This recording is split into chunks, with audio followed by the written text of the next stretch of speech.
De Loches-Sud-Touraine, on a retrouvé le sourire. Avec l'annonce du Premier ministre ce matin, le spectre de la fermeture de la voie ferrée Tours-Loches semble s'être éloigné.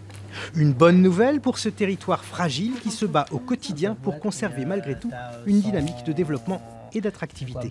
Le fait qu'on n'a pas une ligne et une desserte SNCF satisfaisante, on va dire, décrédibilise un petit peu l'attractivité du territoire via le réseau ferré pour attirer des salariés qui pourraient se déplacer via le réseau ferré de Tours vers Loches. On ne sait pas encore si la ligne Tours-Loches va pouvoir se développer comme on le souhaiterait, mais dans tous les cas, la porte n'est plus fermée. Même satisfaction chez Sud-Touraine Entreprises, une association qui regroupe plus de 70 entreprises. Pour eux, la perspective de développer le ferroutage est aujourd'hui très attendue. Aujourd'hui, on a beaucoup de marchandises et on a des grosses sociétés qui ont besoin de libérer de l'espace, libérer du volume et déplacer des marchandises très rapidement. On sait qu'aujourd'hui, voilà, quelqu'un qui commande, il faut que ce soit le lendemain chez lui. Avec la voie SNCF, ça pourrait libérer le secteur. Car le ferroutage est déjà utilisé sur cette ligne.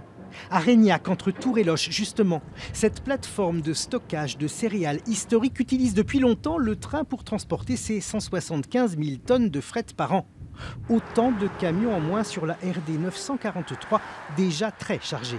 Il y a une question importante, c'est l'intervention de la concurrence. À supposer que cela soit décidé, ça veut dire que la question de l'existence et de la vie de cette petite ligne-là peut être posée. Donc moi, c'est non pas un doute pour douter, c'est un appel à la vigilance, à l'objectif de mettre cette ligne sous la responsabilité des citoyens, tout confondu.